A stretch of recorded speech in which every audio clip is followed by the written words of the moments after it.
So Bryan, you're the author of Just Mercy. Why did you pick the story of Walter McMillian to focus on? I used the Walter McMillian story as sort of the backbone because it just represented so many of the problems that we have with our criminal justice system. I believe we have a system that treats you better if you're rich and guilty than if you're poor and innocent. And Mr. McMillian's case certainly reflected that. The level of coercion in this case was really extreme, but that's what happens when law enforcement and prosecutors and judges give in to the politics of fear and anger. People were very upset that no one had been arrested for this crime that had been so disruptive. A young white woman is murdered in downtown Monroeville. It's very unsettling. 6 months later, they haven't solved it, so there's tremendous pressure. And the fear and the anger is what pushes people to then violate the law. So yes, Mr. McMillian was actually placed on death row for 15 months pre-trial. I know what it's like to be in the shadows. That's why I'm doing this.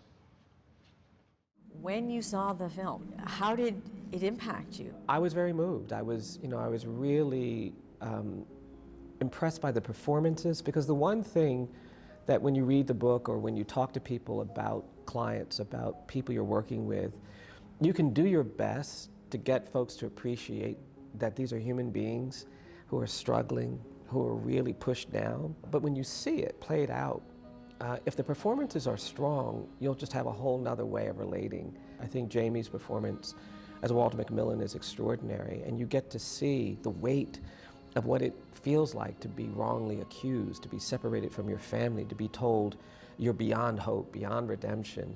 You know, Rob Morgan's performance as my client Herbert Richardson, who is a Vietnam veteran, traumatized by his experience in the war, it brought to life all of that anguish, all of that suffering, all of that grief. And I was very thrilled with Michael's performance. He was so committed to the role, and he was really sincere, and he was really engaged. We spent some time together, and he wanted to get it right. And I appreciated and really loved the fact that he tried to stay true to the approach.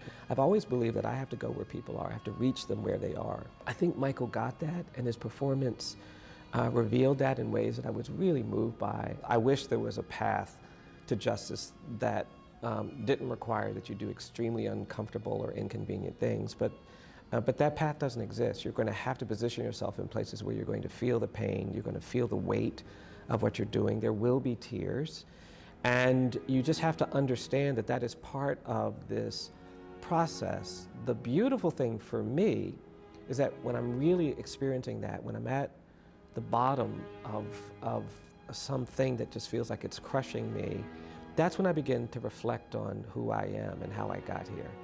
And that's what revives me. We're here in Montgomery, Alabama, and I sometimes look out this window and I think about the people who were doing what I'm trying to do 60 years ago.